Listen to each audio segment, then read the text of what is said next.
Deməli, müəllimələr, dediyim kimi, məntiqi riyazi təfəkkür məşğələsinin izahı yer alacaq və izahımız YouTube kanalımızda da yerləşəcək. Kanala abunə olmayanlar kanala abunə olsun və videonu bəyənməyi unutmayın ki, bundan sonra da sizlər üçün ətraf aləmlə tanışlıqdır, savad təlimidir, digər sizin çətin adını verdiyiniz və başa düşməkdə çətinlik yaşadığınız məşğələlərin izahları da bu formada kanalımızda yer alsın. Həmçinin müəllimlər qeyd edim ki, ödənişli qruplarımıza da qeydiyyatımız davam edir. Məsəl üçün, avqust sürət qrupumuz gələn həftədən etibarən dərsə başlayacaq və dərslərimiz həftədə 3 dəfə olmaqla təşkil olunacaq. Dərsimiz daha çox test üzərində qurulacaq, hansı ki, testlər vasitəsilə sizlər müsabiqə mərhələsinə uğurlu şəkildə adlaya biləcəksiniz. Çünki testlərimiz tam şəkildə qəbula hazır olmaq məqamını sizdə, necə deyək, formalaşdıracaq bir testlərdir və həmin testlər sayəsində inşallah ki, imtahanda uğurlu nəticə əldə edə biləcəksiniz. Və başlamaq istəyirəm məntiqi riyazi təfəkkür məşğələsinin izahına. Birinci növbədə müəllimlər, qeyd edim ki, bizim idraki inkişaf sahəmizdə yer alan məntiqi riyazi təfəkkür məşğələsi 1-ci və 2-ci körpələr qrupunda sensor tərbiyə məşğələsi olaraq biz onu tədris edirik.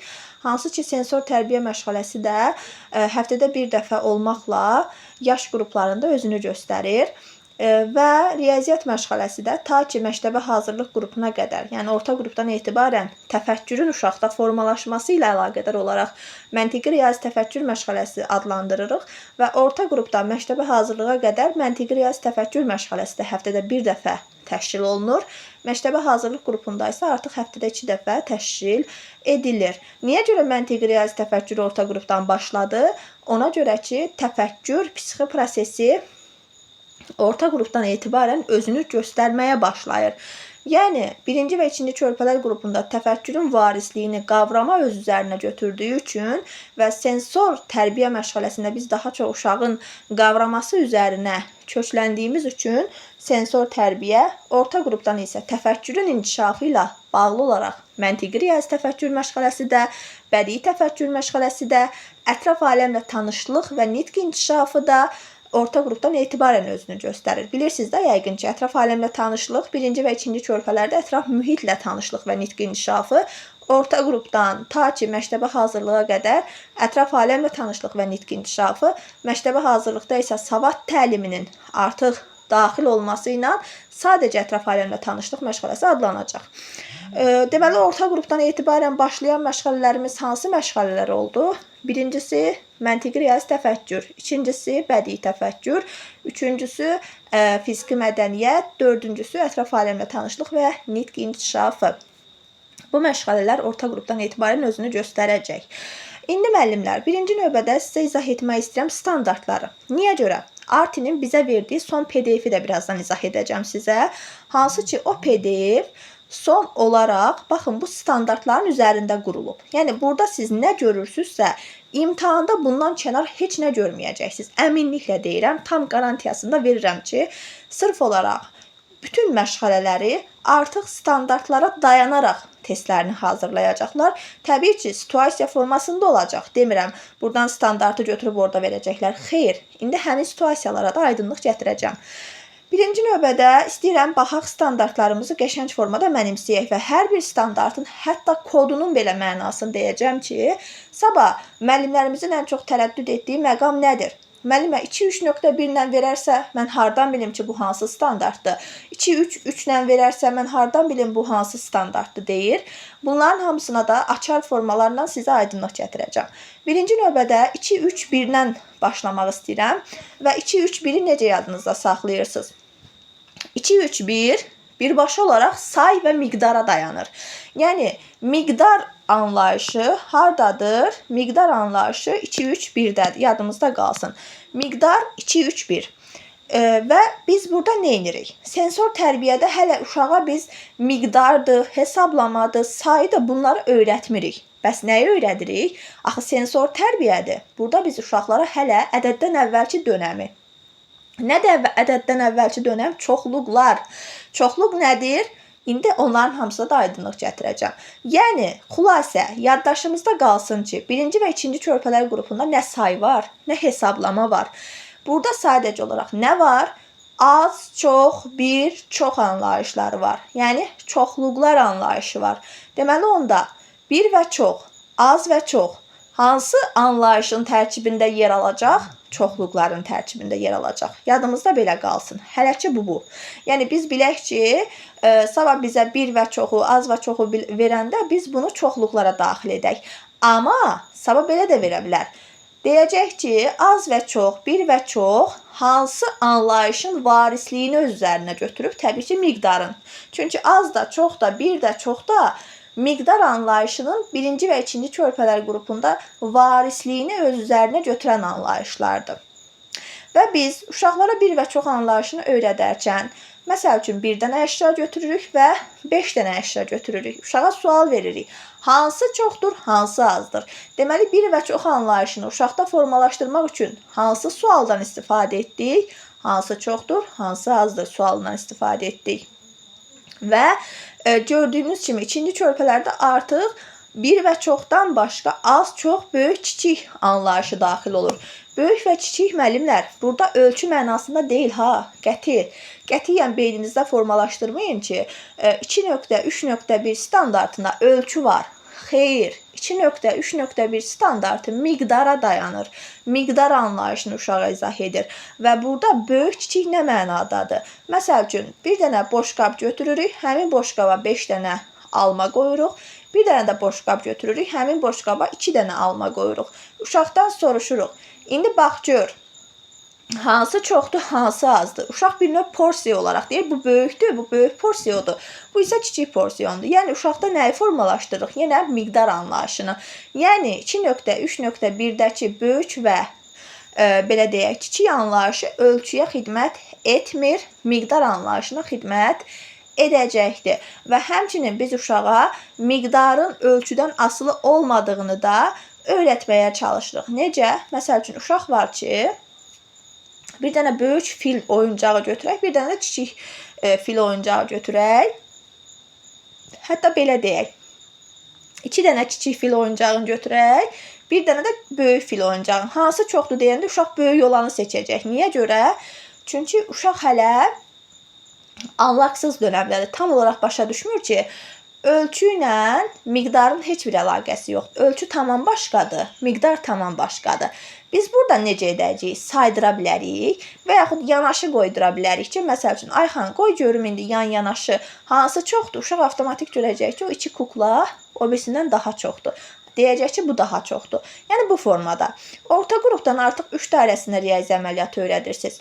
Və müəllimlər, yadınızda qalsın, 3 dairəsində riyazi əməliyyat saymaq demək deyil, ha. Yəni, sabah desə ki, müəllimə uşaqlara 2.3.1 standartı vasitəsilə 3 dairəsində sayma bacarıqlarını öyrədir. Birbaşa səhvdir. Müəllimələrimiz nə edir? 3 dairəsini görən kimi düz götürəcək. Amma səhvdir. Niyə görə səhvdir? Ona görə ki, dövlət tərəfindən bizim standartımızda sayma əməliyyatı yazılmayıb axı. Nə yazılıb? Riyazi əməliyyat yazılıb. Riyazi əməliyyat nədir? Hesablama. Hesablama nədir? 3 dairəsini necə izah edəcəm uşağa?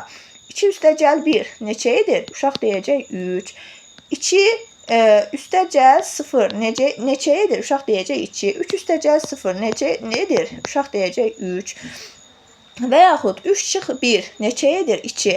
Yəni, neynirəm? Bu vasitə ilə uşağa 3 dairəsində riyazi əməliyyatı aşılayıram. Sonra 5 dairəsi də eyni qaydada. 5 dairəsində yenə 5 çıx 1 4, 4 üstəgəl 1 5, 3 üstəgəl 2 5. Bu formada 5 dairəsində, həmçinin 10 dairəsində yenə eyni qaydada. Yəni, məqsədimiz burada sayma deyil. Məqsədimiz burada nədir? Riyazi əməliyyatları uşağa aşılamaqdır. Və biz zaten, dövlət deyir ki, sən zaten 5 dairəsində riyazi əməliyyatı uşağa öyrədəndə avtomatik saymanı da öyrədirsən. Düzdür? Yəni, o da onun içərisində gedir. Amma əsas məqsədi nədir? 3 dairəsində riyazi əməliyyat, 5 dairəsində riyazi əməliyyat və 10 dairəsində riyazi əməliyyat. Bu formada yaddaşımızda həcc olunsun. Sonra gəlirəm 2.3.2-yə. Birinci necə oldu yadımızda qaldı? 2.3.1 miqdar. Bu miqdar standartıdır. Yəni, belə deyək, miqdarla bağlı bütün məqamlar saydı, hesablamadı, miqdarda 2.3.1-dir. 2.3.2 isə yadınızda qalsın ölçü ilə. Ölçü. Yəni riyaziyyatda ölçünü əks etdirən standart hansıdır desə, deyirsiniz 2.3.2. Məsəl üçün, həndəsi fiqurları özündə əks etdirən standart 2.3.3. Bu həndəsi fiqurları özündə əks etdirəcək, yadınızda qalsın. Məkan, zaman anlayışını uşaqda formalaşdıran hansıdır desə, deyirsiniz 2.3.4. Bu da məkan və zamana aiddir. 2.3.5 isə tədqiqat alətləri və onlardan istifadə üsullarını uşaqda formalaşdıran, yəni daha çox tədqiqatla yadınızda qalsın. 2.3.5, 235 belə deyək. 235 isə tədqiqata aid olan bir standartdır. Deməli 231, 231 miqdar, 232 ölçü, 233 həndəsi fiqur, 234 məkan, zaman, 235 isə tədqiqat və tədqiqat vasitələrinin məqsədyönlü istifadəsində dayanan bir standartımız olacaq. Bu formada yaddaşımızda həcc elədik. İndi gəlin ölçünü aydınlaşdıraq ki, ölçünü necə uşağa öyrədirik və yaş qrupları üzrə necə dəyişir. Deməli, müəllimlər, birinci növbədə ölçü anlayışını fikir verirsinizsə əgər, diqqətinizi versəniz əgər, görəcəksiniz ki, böyükdür, kiçikdir, burada birinci körpələrdədir. İndi müəllimə mənə sual verə bilər videoya baxandan sonra ki, ay müəllimə, bəs bayaq biz böyük və kiçik anlayışını ikinci körpələrdə də dedik axı. Amma mən bayaq izah etdim. İzah etdim ki, böyük və kiçik miqdar mənasında ikinci körpələrdə, amma ölçü mənasında birinci körpələrdədir. Yadınızda qalsın. Necə oldu? Böyük və kiçik əgər miqdar mənasındadırsa ikinci körpələrdə, amma ölçü mənasındadırsa birinci körpələrdə yer alacaq. Bu belə. Daha sonra hansı ki böyükdür, kiçikdir də necə öyrədəcəksiniz? Bir dənə uzun lent, bir dənə qısa lent. Aralarındakı fərq çox olmalıdır. Çünki birinci körpələrin uşağıdır. O fərqi görə bilsin ki, o desin hansı böyükdür, hansı kiçikdir və yaxud bir dənə böyük bir top, bir dənə də kiçik bir top. O fərq kəskin olmalıdır ki, uşaq bilsin ki, hansı böyükdür, hansı kiçikdir. Bu formada. İkinci körpələrdə uzun, qısa, uzun lent, qısa lent seçməlidir. Orta qrupda artıq əşyaları həm uzunluğuna görə, həm eninə görə, həm hündürlüyünə görə, həm də qalınlığına görə fərqləndirməlidir. Biz buna nə deyirik? Biz buna deyirik 3D. 3D nədir? Yəni 3 dənə xüsusiyyəti özündə daşıdır. Həm uzun, həm en, həm hündürlük, həm qalınlıq hamısı hardadır? Buradadır. Deməli 3D hardan başladı? Orta qrupdan başladı. Amma 2D uzun və qısa ikinci körpələrdə idi. Bu da belə yadımızda qalsın. Səsi bağlayın müəllimə. Daha sonra orta qrupu dedik, fərqləndirir. Böyük qrupda müqayisə edir. Bir də bir şey diqqətinizə çatdırım. Müəllimlər, fikir verirsinizmi? Dinamik feillərimiz var bizim. Dinamik feil nədir? Baxın, fərqləndirir, müqayisə edir, qruplaşdırır. Bunlar hamısı dinamik feillərdir. Və dinamik feillər yaş qrupları üzrə necə dəyişir? Sadədən mürəkkəbə doğru varislik prinsipinə uyğun dəyişir. Deməli, fərqləndirmək müqayisə etməkdən kiçik anlayışdır ki, orta qrupdadır. Müqayisə etmək qruplaşdırmaqdan kiçik anlayışdır ki, böyük qrupdadır. Qruplaşdırmaq hamısından üstün anlayışdır ki, məktəbə hazırlıqdadır. Bu dinamik feillərə də fikir verin. Sabah desə ki, ardıcıllığı müəyyən et, yadınızda qalsın ki, uşaq birinci olaraq seçməyi bacarmalıdır. Seçiminə uyğun fərqləndirməlidir. Fərqləndirməsinə uyğun müqayisə etməlidir və müqayisə etməsinə əsasən də qruplaşdırmağı bacarmalıdır. Bu ardıcıllıq da yadınızda qalsın. Bu da bizim 2.3.2, 232 standartımızdır ki, bu standartda da nə öz əksini tapdı? Ölçü. 231-də nə öz əksini tapdı? Miqdar. İndi gəlin həndəsi fiqurlara keçid edək. Burada nə var? 2 dənə oxşar, müəllimə səsi bağlayın. 2 oxşar əşyanı seçirsə, bu birinci körpələrdir. Dairəvi əşyaları adlandırırsa, ikinci körpələrdir. Həndəsi fiqurları adlandırırsa, orta qrupdadır. Həndəsi fiqurları artıq fərqləndirmə varsa, böyük qrupdadır. Qruplaşdırma varsa, məktəbə hazırlıqdadır. Bu formada yadınızda qalsın. Bir də müəllimlər bir şey qeyd edim. Müəllimə, səsiniz açıqdır. Xahiş edirəm, səsi bağlayın. 232-də bunu demədim. Məsəl üçün fikir versəz, burada böyük qrupda həm forma var, həm ölçü var, həm say var. Yəni biz üçünü bir yerdə uşaqda formalaşdırmaq istəyiriksə 232 standartına istifadə edə bilərik. Yəni həm formasına görə, həm ölçüsünə görə, həm də sayına görə məşğələ qurub uşaqda həmin məşğələ zamanı bu üç xüsusiyyəti formalaşdırmaq istəyiriksə əgər bu 232 standartından istifadə edə bilərik. Bu formada yadımızda qalsın. Gəlirəm 234-ə, yəni 2.3.4-ə. Burada daha çox məkan və zamandır. Məkan nədir? Fəzada səhvləşmədir. Fəzada səhvləşmə nədir? O haqda birazdan məlumat verəcəm. Məkan deyəndə birinci körpələrin uşağı nə edə bilər? Maksimum ora-bura anlayışını ilkin vərdiş olaraq bizə nümayiş etdirəcək. İkinci körpələrdə yuxarı-aşağı, qabaq-arxadır. Orta qrupda artıq məkanla bərabər zaman da daxil olur standartımızın tərkibinə. Uşaq artıq zaman anlayışını səhərdir, günortadır, axşamdır fərqləndirəcək. Böyük qrupda artıq sağ-sol, sağ-solu biz burada formalaşdırıb sonra fiziki mədəniyyətdə uşağa deyirik sağa dön, sola dön. Yəni planlaşdırmanın məntiqi ardıcıllığını qorumaq məqsədi ilə nə edirik? Məntiqi ardıcıllığı necə qoruyurduq müəllimlər?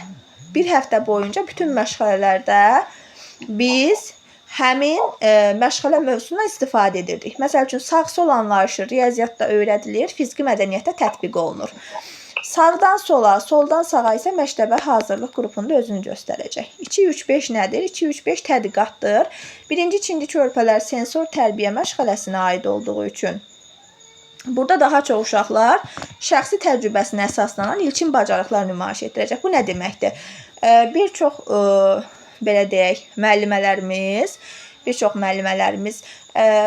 bəlkə də çalışan müəllimələrimiz indi görüblər də o oyuncaqlar gətirilir bağçaya. Hansı ki, uşaq ona toxunur, onunla oynayır və bir növ orada nə edir? İlkin bacarıqlar nümayiş etdirir. Yəni, şəxsi təcrübəsinə əsaslanan ilkin bacarıqlarını orada nümayiş etdirir. Sonra ikinci körpələr qrupunda artıq yavaş-yavaş tədqiq etməyə, tədqiq nədir? Axtarışa, bir növ araşdırmağa maraq nümayiş etdirir. Orta qrupdan artıq böyüyün göstərişi ilə elm cuşəsi hardan başlayır? Orta qrupdan. Deməli, elm cuşəsində böyüyün göstərişi ilə tədqiqat üsullarından ölçmədir, müqayisədə istifadə edirsə, bu da hardadır? Orta qrupdadır. Biz adətən böyük sözünü ya birinci körpələrdə görürük, ya ikinci körpələrdə görürük. Amma yeganə 2.3.5 standartıdır ki, elm cuşəsidir ki, orta qrupda uşaq, müəllimlər, o kimin hansı müəllimənin səsidirsə, adını çəkin, qoyun səsi bağlasın. Böyüyün göstərişi ilə tədqiqat üsullarından ölçmə müqayisə istifadə edir. Səslərə nəzarət edin də müəllimlər. Çox xahiş edirəm. Kimin səsidir? Bahar müəllimə, buradasınızsa bir dənə baxın, zəhmət olmasa. Böyüyün göstərişi ilə tədqiqat üsullarının ölçmə müqayisə istifadə edirsə ortaq. Kim can? Ceyran Qurbanova. Ceyran müəllimə, səsi bağlayın. Müxtəlif tədqiqat vasitələrini, maqnit, böyüdücü şüşəni fərqləndirirsə böyük qrup, artıq oyun tədqiqat zamanı elementlərdən, ölçü alətlərindən məqsəd yönlü şəkildə istifadə edirsə, məktəbə hazırlıq qrupu olacaqdır. Bu formada yadımızda qalsın, bu bizim standartlarımız. Deməli, bir daha təkrar edirəm ki, tam beyninizdə otursun. 231 miqdar, 232 ölçü, 233 həndəsi fiqur, 234 məkan və zaman, 2.3.5, yəni bizim dilimizlə 235 isə tədqiqat alətlərinə aid olacaq. Orta qrupda böyüyün göstərişi elm cuşəsi ilə əlaqəli olacaq. Böyük qrupda artıq uşaq özü fərqləndirib, məktəbə hazırlıqda isə istifadə edəcək. Bu bizim standartlarımız və bizim mövzularımız gördüyünüz bu standartlara uyğun şəkildə imtahanda qarşımıza çıxacaq. Ya miqdardan düşəcək, ya ölçüdən, ya həndəsi fiqurdan, ya məkan zaman, ya da şəxsi təcrübələrindən. Miqdar anlayışının içərisində çoxluqlar da gedir. İndi çoxluqları da sizlərə izah edəcəm ki, necə fərqləndirməliyik biz çoxluq anlayışını. Deməli, müəllimlər, sadəcə məni diqqətlə dinləyin. Mən burada qeydlərimi edəcəm. Qeydlərimi edəndən sonra videoda atanda siz özünüz hamısını görəcəksiniz. Müəllimlər, birinci növbədə istəyirəm sizə qeyd edim nəyi? Bizim məntiqi riyazi təfəkkür məşğələsində istifadə etdiyimiz didaktik oyunlar var. Hansı ki, öyrədici xarakter daşıyan oyunlarımız var. Bu oyunlar hansı ki bizim 4 cür oyun növümüz var. Birinci oyun növü uşaqlarda daha çox say təlimində, hansı ki miqdar təsəvvüründə rol oynayır. Məsəl üçün nə qədər oyunu var, hansı ədəd itib oyunu var, qonşularını tap oyunu var, şəkli yığ oyunu var, şən evlər oyunu var ki, bu oyunların məqsədi daha çox say təlimi, daha çox hesablama vərdişləri, daha çox ədədin tərkibi haqqında biliklərin yoxlanılması məqsədi ilə təşkil olunan oyunlardır. İkinci qrup oyunlarımız zamanda səyahət oyunlarıdır. Bura daxildə bu nə vaxt olur? Dünən, bugün, sabah, ilin anları, canlı həftə, 12 ay. Bu zamana aid olan oyunlarımızdır. Üçüncü oyunlarımız fəzada səhmləşmə. Hansı ki, fəzada səhmləşmə nədir? Məkan təsəvvürü. Sağda nə var? Tərsinədir. Mağaza oyunu, tap haradadır oyunu, yerini dəyişək oyunu, mən bağda hardayam oyunu, həndəsi imla. Baxın, həndəsi imla deyəndə bir çox müəllimə bunu götürür həndəsi fiqurlarla bağlı olan oyun növünə. Amma yadımızda qalsın ki, həndəsi imla məkan təsəvvürünə, fəzada səhmləşməyə aid olan oyundur. Niyə? Məsəl üçün deyirəm ki, 3 bucağın üstündən bir dənə 4 bucaq çək. Harda? Üstündən dedim. Nədir? Məkandır. Və yaxud sağında bir dənə dairə çək. Harda? Sağında. Sağında çəkmək nə deməkdir? Yenə məkandır. Deməli, onda həndəsi imla oyununu görəndə imtahanda ola bilər də bizdə belə bir məqam var ki, artı neyniyir? Harda müəllimənin düşünəməyəcəyi bir şey var, onu imtahana əlavə edir sual kimi. Ona görə həndəsi imla deyəndə həndəsi fiqura ağlımız getməsin ki, bu həndəsi fiqurlarla bağlı oyundur. Bu, məkan anlayışına aid olan oyundur və uşaqlarda məkana aid təsəvvür formalaşdırır. Necə ki, bizə ibtidai sinifdə müəllimə imla deyirdi, biz yazırdıq. İndi burada da müəllimə məkan üzrə deyir, sağında çək, solunda çək, üstündə çək, altında çək. Burada artıq uşaq neyniyir? Uşaq artıq ona uyğun şəkildə bir növ məkanı tənzimləyir. Bu aid olur bizim hansı oyunlarımıza? Fəzada səhmləşməyə. Sonra var həndəsi materiallarla olan oyunlarımız. Burada da həndəsi mozaikadır, hansı fiqurlardan ibarətdir, çöplərdən fiqur düzəltdi, artıq fiquru tapdı, şəkli düzəltdi. Bunlar isə həndəsi təsəvvürlər üçün istifadə etdiyimiz oyun növləri olacaqdır. İndi gəlirəm çoxluq anlayışına, ədəddən əvvəlki dönəmə və Artinin bizə atdığı PDF üzərindən izah etməyə çalışacağım. Həmin PDF-i də dərsdən sonra kanalımızda və WhatsApp-da paylaşacağım. Amma PDF-də hər şey daha çox nəzəriyyə əsaslı olduğu üçün və mən də nəzəriyyəni o qədər sevmədiyim üçün sizə onu mən özüm öz başa düşdüyüm qaydada və sizlərin də başa düşəcəyi formada izah edəcəm. Birinci olaraq istəyirəm izah edim ki, çoxluğun sərhəddi nə deməkdir? Ümumiyyətlə, çoxluq nə deməkdir? Çoxluq müəllimlər. Məsəl üçün, bir dənə oyuncaqlar çoxluğu götürək. Çoxluq deyəndə nəyi nəzərdə tuturam? Tutaq ki, uşağın müxtəlif sayda, müxtəlif rəngdə, müxtəlif formada oyuncaqları var. Mən onların hamısını bir yerə yığıram, bir qutuya yığıram və adını qoyuram oyuncaqlar. Oyuncaqlar çoxluğu. Bu oldu bizim çoxluğumuz. İndi var çoxluğun sərhəddi. Çoxluğun sərhəddi nə deməkdir? Çoxluğun sərhəddi bu deməkdir ki, necə ki, Azərbaycan bir respublikadır, düzdürmü? Azərbaycanın sərhəddi olduğu kimi bizim uşaqlara öyrətməli olduğumuz sərhəd anlayışı var. Məsəl üçün, bir dənə çoxluq götürürəm. Bu çoxluğa aid olsun meyvələr. Ancaq meyvələr. Burada yəni biz artıq kənar bir şey qoysaq, məsəl üçün gətirib mən bura bir dənə pomidor qoysam, o çoxluğun sərhəddini pozacam. Niyə görə? Çünki o çoxluğa daxil deyil axı. O çoxluğun içərisində yer almır axı. Çünki mənim çoxluğumun adı nədir? Meyvələr. Deməli, mənim çoxluğum ancaq meyvələrdən ibarət olmalıdır. Almadan, heyvadan, nardan. Burada ancaq nə olmalıdır? Meyvə. Artıq mən bura gətirib bir tərəvəz qoysam, avtomatik nə edəcəm? Çoxluğun sərhəddini pozmuş olacam. Yəni, uşağa izah edirəm ki, bu çoxluğa hansı obyektlər daxildir, hansılar isə bu çoxluğa aid deyil və bunu uşağa dərk etdirirəm. Buna deyilir çoxluğun sərhəddi. Bu oldu çoxluğun sərhəddi anlayışı. Və yaxud məsəl üçün məktəb ləvazimatları da belə deyək. Burada ancaq məktəbə aid olan ləvazimatlar olacaq. Pozanıdır, qələmidir, karandaşıdır. Burada dəftəridir, kitabıdır, ancaq o.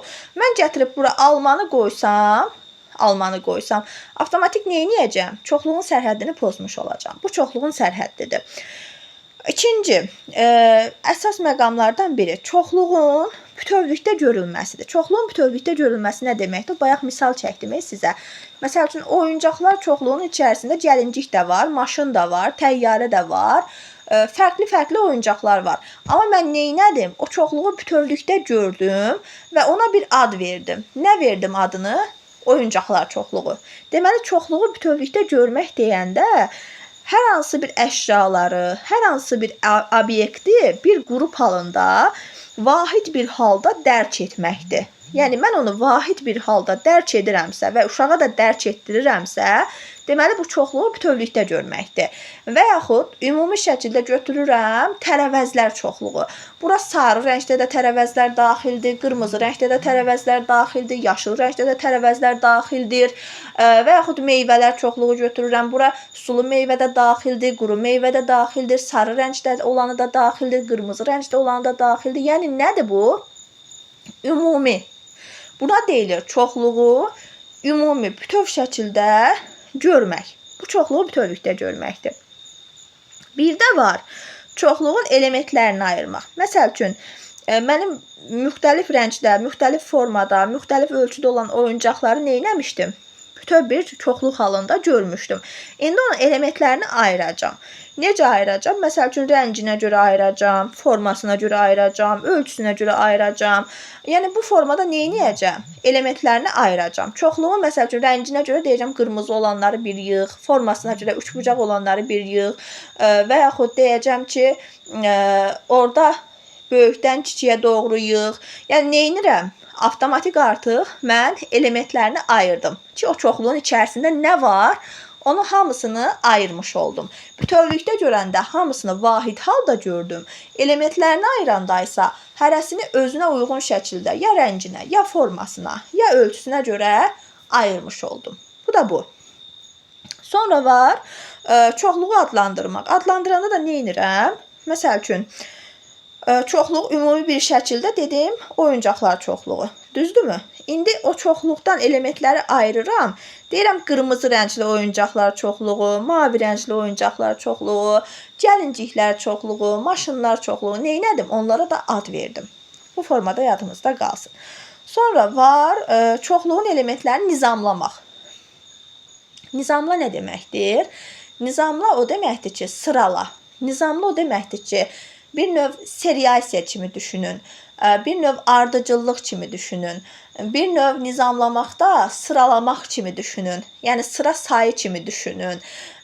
Seriyasiya kimi düşünün. Necə sizə, belə deyim, aydın olursa o formada, necə qavrayırsınız elə düşünün. Amma yadınızda qalsın ki, müəyyən bir ardıcıllıqla əşyaların, obyektlərin düzülməsi nizamlama deməkdir. Və nizamlamaq üçün də mən birinci növbədə uşağa çoxluğun sərhəddini öyrətməliyəm.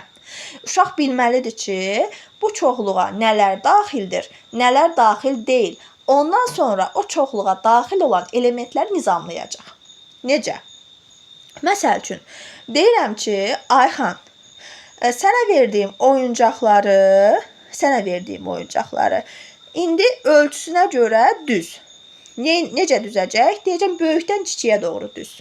Avtomatik neynəyəcək? Uşaq nizamlayacaq. Böyüklər bir, ondan sonra kiçiklər artıq onun ardınca.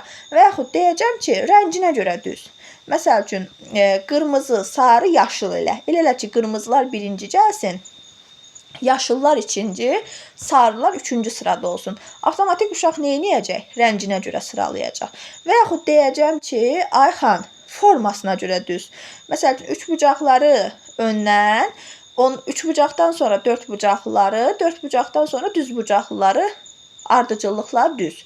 Neynədir? Nizamladı. Deməli, nizamlamaq demək Neynəmək deməkdir? Düzmək deməkdir. Necə düzmək? Mənim uşağa verdiyim müəyyən bir qaydaya uyğun, ya böyükdən kiçiyəmi, ya kiçikdən böyüyəmi, ya rənginə görəmi, ya ölçüsünə görəmi, hər nəsə müəyyən bir ardıcıllığa görə uşağın onları ardıcıl şəkildə düzməsi, sıralaması, bu artıq nə adlanır? Nizamlama adlanır. Buna deyilir nə? Çoxluğu nizamlamaq. Bu da belə yaddaşımızda qalsın. Sonra sizə əsas məqamlardan birini demək istəyirəm. Müəllimlər, uşaqlar ən çox nəyi qarışdırır? Uşaqlar ən çox deyirsən ki, məsəl üçün də, Ayxan, burada məsəl üçün 4 dənə böyük top var, 5 dənə deməyək, 7 dənə də kiçik top var. Uşaq deyir ki, bu 4 dənə top 5 dənə də 7 dənə topdan daha çoxdur. Niyə görə? Çünki böyükdür ona görə. Bu zaman biz müqayisə üsulundan istifadə edirik. Və müəllimlər, buranı çox diqqətli şəkildə dinləyirsiniz və bu imtahanda sizin qabağınıza %100 çıxacaq. Çünki hal-hazırda artıq ən çox müqayisə üsullarına daha çox yönəlib. Müqayisə üsulu da nədir? Üstünə qoyma, yanaşı qoyma.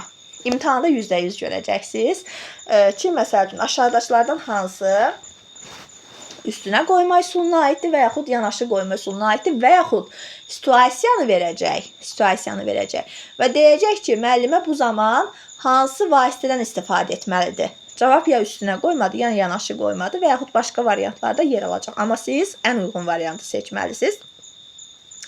Bunun üçün də bu dediyim qaydaları bilməlisiniz. Məsəl üçün, əgər uşaq böyük fiqurları daha çox görürsə, müəllimə avtomatik nə etməlidir? Yanaşı qoyma üsulundan istifadə etməlidir. Məsəl üçün, deyəcək ki, gəl o 3 dənə ayı deyil, 3 dənə böyük ayıdır, 5 dənə də tutaq ki, kiçik ayıdır. Gəl indi ayıları yanaşı qoyaq və gətir o balaca ayını bir növ qoy bu ayıların yanına. Uşaq yanaşı qoyacaq və görəcək ki, bu balaca ayılar neynədir? O böyük ayılardan daha çox oldu. Və bu zaman artıq anlayacaq ki, nəyi anlayacaq? Anlayacaq ki, miqdar nə ölçüdən, nə formadan, nə sıradan asılı deyil. Miqdar miqdardır, saydan asılıdır. Neçə dənədir? 5 dənə. Deməli, 5 dənə 3 dənədən böyük anlayışdır. Bunu hardan, necə izah etdim uşağa? Yanaşı qoyma üsulu ilə. Yanaşı qoydum. Aydın oldu mu? Buna deyilir yanaşı qoymaq. Bir də var, üstünə qoyma. Üstünə qoymadaysa üst-üstə, daha çox burada məsəl üçün üst-üstə nələrdən istifadə edə bilərik? Məsəl üçün kubiklərdir. Uşaq yenə elə bilir ki, bu kubik o birisindən çoxdur. Deyirsən, üst-üstə düzək. Baxır ki, məsəl üçün bunlar digərindən hündürdür. Avtomatik başa düşür ki, bu hündür olan blokda daha çox kubik var. Deməli, bu ondan daha çoxdur. Yəni, bu formada üst-üstə qoyma və yanaşı qoymadan istifadə edirik. Bərabər çoxluq yaradanda da, məsəl üçün, deyirsən, burada 3 dənə dovşan var. İndi 3 dovşan acıyıb. Onlara yemək vermək lazım. Neyniyək? 3 dovşan acıbsa, biz ona kök verə bilərik. 3 dovşana neçə dənə kök verməliyik? Hərəsinə 1 dənə. Deməli, uşaq artıq neynədir? 3 dovşan varsa, 3 dənə də kök gətirdi və neynədir? Çoxluğu bərabərləşdirmiş oldu. Sonra var, müəllimlərimizin ən çox çətinlik çəkdiyi məqam. İki çoxluğun birləşməsi. Ən çox müəllimələrimiz deyir ki, biz onu testlərdə tapa bilmirik. Niyə görə? Çünki tam başa düşə bilmirik. İki çoxluğun birləşməsi nədir müəllimlər? Biz burada, məsəl üçün, bir dənə ən primitiv nümunə ilə sizə belə izah edə bilərəm ki, fərqli-fərqli çoxluq olmalıdır. Yəni, məsəl üçün, Ayxanla Əhməd. Hərəsi fərqli-fərqli uşaqlardır. Düzdür, biri Ayxandır, biri Əhməddir. Və yaxud, tutaq ki, deyirəm, Ayxanın var 3 topu, Əhmədin var 5 topu. Onların ümumilikdədir, sayını tap. Ümumilikdə sayını tapıramsa, bu aid olacaq nə? İki çoxluğun birləşməsinə. Və yaxud belə də deyə bilər. Bir dənə qutudur, bir qutudur. Bu qutunun içərisində 3 karandaş var. Karandaş bildiyimiz qələmdir. Bir də deyəcək 2 dənə qələm var. Qələm də bildiyiniz ruçkadır. Karandaş da fərqli anlayışdır, qələm də fərqli anlayışdır. Nə olsun ki, onlar bir qutunun içərisindədir, amma hərəsi özünə müvafiq anlayışdır. Hərəsi özünə müvafiq bir obyektdir. Biri karandaşdır, biri isə yazı yazdığımız qələmdir. O ikisinin cəmini tap, içi çoxluğun birləşməsidir. Yəni içi çoxluğun birləşməsi dediyimiz zaman həmişə bizə nə lazımdır? Bizə lazımdır ki, müxtəlif çoxluqlar olsun. Yəni müxtəliflik olsun. Ya ad olaraq, ya obyekt olaraq. Yəni fərqli-fərqli çoxluq olmalıdır ki, çoxluğun birləşməsində. Hətta sizə belə bir şey də deyə bilər. Məsəl üçün, qənd qabında 3 şokolad, 2 noğul var. Ayxan 3 şokoladı və 2 noğulu götürdü. Baxın, 3 şokolad, 2 noğul yenə fərqli-fərqlidir da, düzdür? Onları yenə Ayxan götürdüsə, yenə iki çoxluğun birləşməsidir. Yəni götürmək də çoxluğun birləşməsinə aid nümunədir. Bu Artinin bizə verdiyi PDF-də qeyd olunub. Yəni özümüzdən çıxararaq dediyimiz bir şey deyil. Sabah imtahanda onu da görəndə avtomatik onu da iki çoxluğun birləşməsinə götürəcəksiniz. Xülasə, iki çoxluğun birləşməsi deyəndə müxtəlif çoxluqlar və yaxud bir çoxluq ola bilər. Məsəl üçün, bayaq dediyim nümunə kimi bir qutuda həm qələm, həm karandaş və yaxud bir səbətdə həm meyvə, həm tərəvəz. Meyvələrlə tərəvəzlərin cəmini tapın. Nə oldu ki, çoxluğun birləşməsi oldu. Yəni, iki dənə müxtəlif çoxluq, iki dənə müxtəlif obyekt. Onların cəmi iki çoxluğun birləşməsi. Sonra var, çoxluğun bir neçə vahid artırılması. Artırmada artıq biz cəm demirik. Biz müxtəlif çoxluq demirik. Biz burada nə deyirik? Biz burada deyirik ki, Ayxanın 3 qələmi var idi. Orxan ona bir qələm daha verdi. Burada artıq neynədir? Ayxanın qələmi bir neçə vahid artdı. Bu artıq verdisə artırılmadır. Birlikdə cəmini soruşursa iki çoxluğun birləşməsidir. Ayxanın 3 şarı var idi. Atası ona bir şar daha aldı. Deməli, neynədir? Çoxluğu bir neçə vahid artırdı. Burada artıq iki çoxluğun birləşməsindən söhbət gedə bilməz. Burada artıq çoxluq bir neçə vahid artırılmış olacaq. Bu formada yadımızda saxlayaq. Sonra müəllimələrimizin çətinlik çəkdiyi məqamlardan biri. Çoxluğun bir neçə vahid azaldılması da eyni qaydada. Məsəl üçün, Ayxanın 3 topu var idisə, ondan birini Nurgünə verdi. Neynədir? Çoxluq bir neçə vahid azaltdı.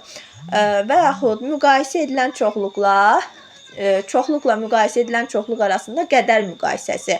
Ayxanın 5 topu, Nurgünün isə 3 topu var. Ayxanın topu Nurgünün topundan nə qədər çoxdur və yaxud Nurgünün topu Ayxanın topundan nə qədər azdır. Yəni, qədər söhbətini gördünüzsə, bilin ki, orada qədər müqayisəsi yer alacaq. Bu da belə. Sonra gəlirəm müəllimələrimizin daha bir çətin mənimsədiyi yerə, hansı ki, çoxluğun alt çoxluğa ayrılmasına. Burada da nə edirik? Məsəl üçün, bir dənə ümumi çoxluq götürürük. Burada, məsəl üçün, götürürəm meyvələr. Bu meyvələr ümumi çoxluqdur. İndi meyvələr ümumi çoxluqdur. Mən ondan bir dənə alt çoxluq yaradacağam. Alt çoxluğunda adını qoyacağam. Məsəl üçün, şirin meyvələr. Burada ancaq şirin meyvələr olmalıdır. Yəni, burada ancaq və ancaq şirin meyvələr olmalıdır. Deməli, meyvələr ümumi çoxluq, şirin meyvələr onun alt çoxluğu. Birdən də çoxluq yaradıram. Burada da turş, burada da turş.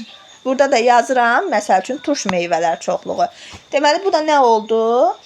Meyvələr çoxluğunun ikinci alt çoxluğu olan turş meyvələr.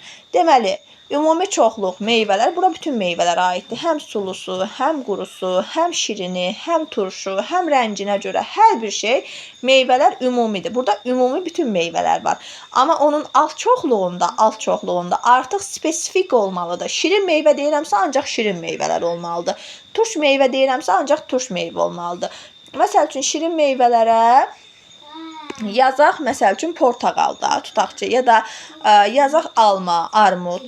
Məsəl üçün, bu meyvə şirin meyvədir, düzdür? Deməli, şirin meyvələrdə ancaq şirin meyvələr. Turş meyvələri, indi yazıram limon. Məsəl üçün, limon artıq nədir? Turş bir meyvədir. Düzdürmü? Deməli, yadımızda qalsın ki, çoxluğu alt çoxluğa ayıranda nə edirəm?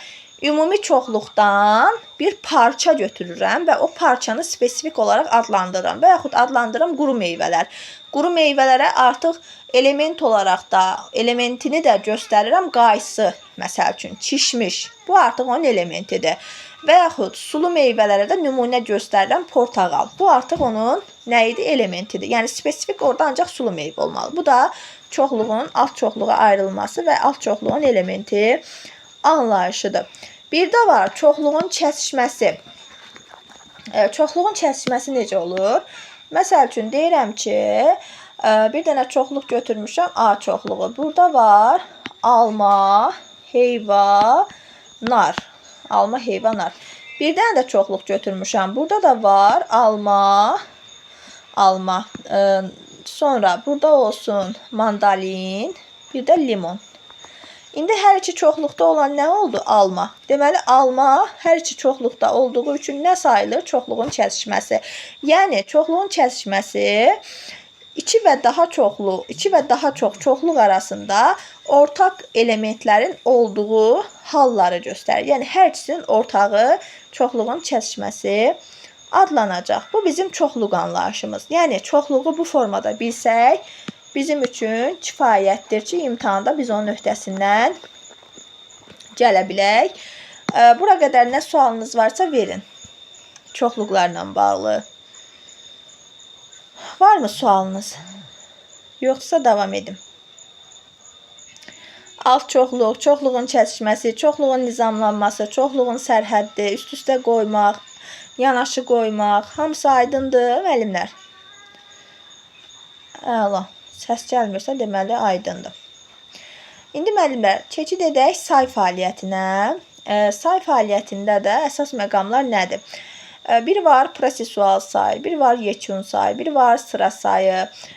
Biz bunlara bugün aydınlıq gətirməliyik. Burada var ədədin natural sırası, burada var qonşu ədədlər. Hamısına bir-bir aydınlıq gətirmək lazımdır. Birinci növbədə say anlayışında bizə lazımdır nə? Prosesual say. Prosesual say nə deməkdir? Məsəl üçün sayıram 1, 2, 3, 4, 5. Yəni ardıcıl saymaq. Prosedur sözündən yadınızda qalsın. Prosedur nə idi?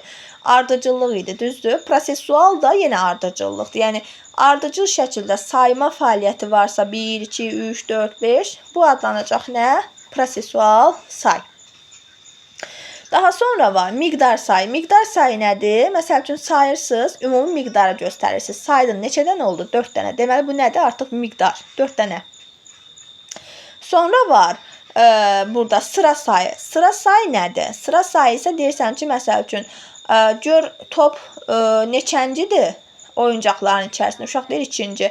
Deyirsən, bəs bax gör, tərsinə saydığın zaman neçənci olur? Məsəl üçün, uşaq sayır ki, burada artıq 5-cidir, məsələn deyirəm. Deməli, onda belə bir qayda çıxara bilərikmi özümüz üçün ki, miqdar istiqamətdən asılı deyil. Yəni, miqdar dəyişmir. Amma sıra sayı istiqamətdən asılı olaraq dəyişə bilir. Çünki bir var, məsəl üçün, sağdan sola saymaq, bir var soldan sağa saymaq. İstiqamətdən asılı olaraq dəyişən nədir? Sıra sayı. Dəyişməz olan nədir? Miqdar sayı. Miqdar sayı istiqamətdən asılı deyil. Heç bir şeydən asılı deyil. Miqdar, miqdardır. 5 dənədir, ifsiyo. 5 dənə də burada əşya var. Amma sıra sayı dəyişir.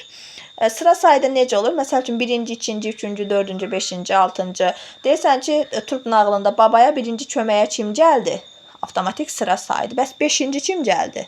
Yəni, bu formada sıra sayını uşaqlarda həm qoğal nağılı, həm turp nağılı vasitəsilə formalaşdırmaq olar. Sonra düzünə və tərsinə saymaq, onu da bilirik ki, 1, 2, 3 deyirsənsə düzünədir, 3-dən geri sayırsansa tərsinədir. Sonra burada var yekun ədədin çıxarılması. Müəllimlər, yekun ədədin çıxarılması da bilirsiniz nədir? Saydın, neçə dənə əşya oldu? 5 dənə. Deməli, yekun ədəd neçədir? 5. Bu artıq nədir? Yekun ədəddir. Buna da deyilir yekun ədədin çıxarılması. Sonra burada var bizim qonşu ədədlər. Qonşu ədədlər də necədir? Yadınızda qalsın, o ədəddən bir vahid azaltmaq, bir vahid azaldıramsa, onun əvvəlki qonşusudur. Bir vahid əlavə edirəmsə, onun sonraki qonşusudur. Məsəl üçün, belə yadımızda qalsın da. Deyirəm ki, 3-ün üstünə 1 gəl. Neçə oldu? Deyir 4. Düzdürmü? Deyirəm, indi 3-dən 1 çıx. Neçə qaldı? Deyir 2. Deməli, oldu deyirəmsə, ondan sonraki ədədi, qaldı deyirəmsə, ondan əvvəlki ədədi tapacam. Və bu da qonşu ədəddir. Yəni, ondan əvvəlki və ondan sonraki ədəd onun qonşularını təşkil edir. Məsəl üçün 5 ədədinin qonşusu 6 və 4-dür. Tərs qonşusu 4, düz qonşusu isə 6-dır. Hardan bilirəm? Çünki 5-in üstünə 1 gələndə 6, 5-dən 1 çıxanda isə 4 edir. Deməli, həmin 5 ədədinin qonşuları bir vahid azaltmaqla və yaxud bir vahid əlavə etməklə tapa biləcəyim bir məqamdır. Bu belə. Bu da yadımızda belə qalsın. Sonra gəlirəm əsas anlayışlarımızdan birinə. Qonşu ədədləri izah etdim. Bir də müəllimlər, rəqəm və ədəd arasındakı fərqi də izah edim sizə. Rəqəm nədir? Ədəd nədir? Rəqəm bir növ simvoldur. Məsəl üçün deyirik 3 rəqəmi. Yəni rəqəm əşyanın miqdarını göstərmək üçün istifadə edilən bir, necə deyirlər, simvoldur. Yəni rəqəm əşyanın miqdarını göstərən bir simvoldur. Ədədi isə bir növ əşyanın miqdarını bildirir ki, burada nə qədər əşya var. Yəni bir növ biz ədədi rəqəm vasitəsilə simvolizasiya edirik, amma miqdarı ədəd vasitəsilə müəyyən edirik.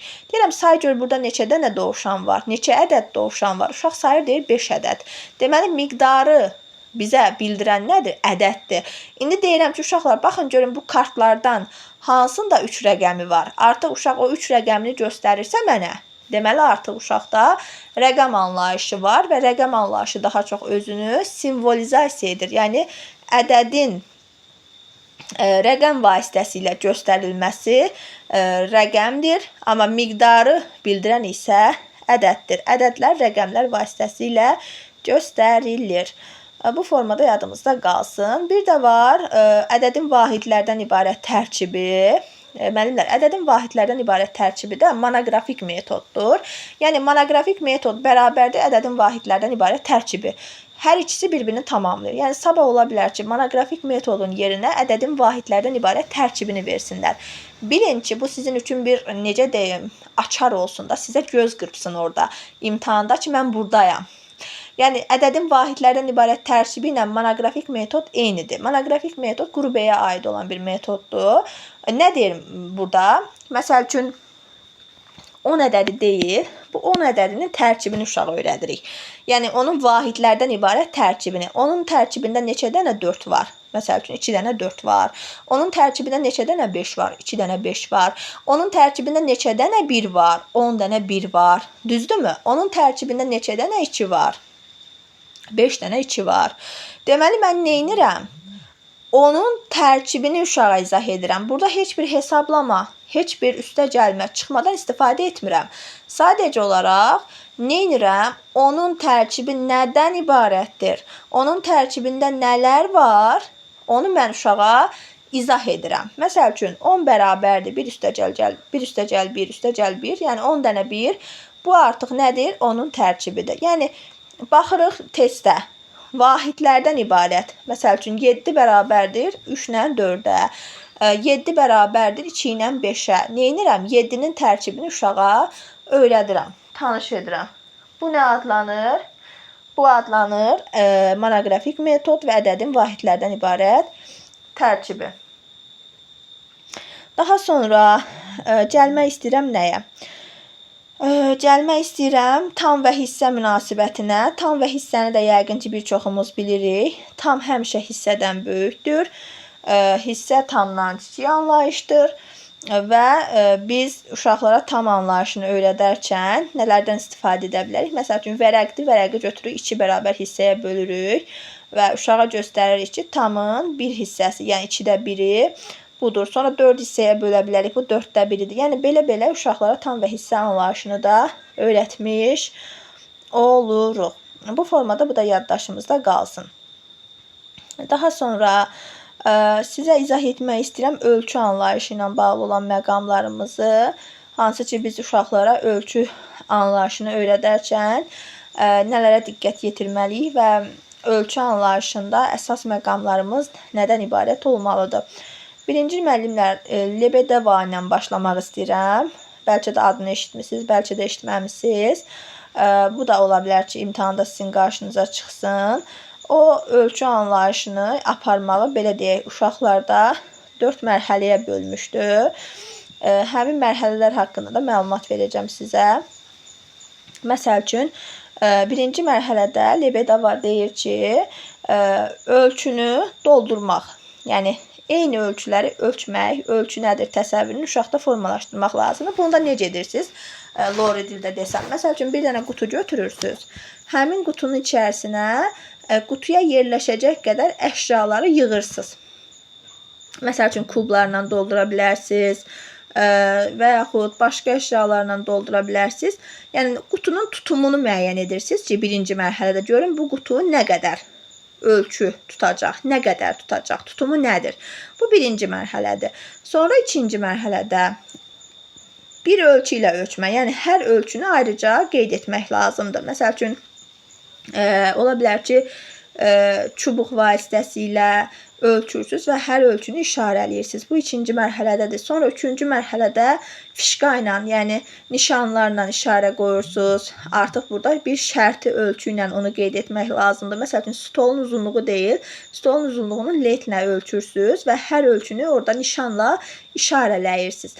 Və müəllimlər, qeyd edim ki, ölçmə zamanı biz şərti ölçü vahidlərindən istifadə edirik. Şərti ölçü vahidləri də nədir? Fərqli bir şeylər ola bilər. Məsəl üçün, ola bilər ki, ovucumuzla, biz qarış deyirik da indi məişət üslubunda, nə deyirik? Qarışla ölçdüm, 5 qarışdır məsəl üçün.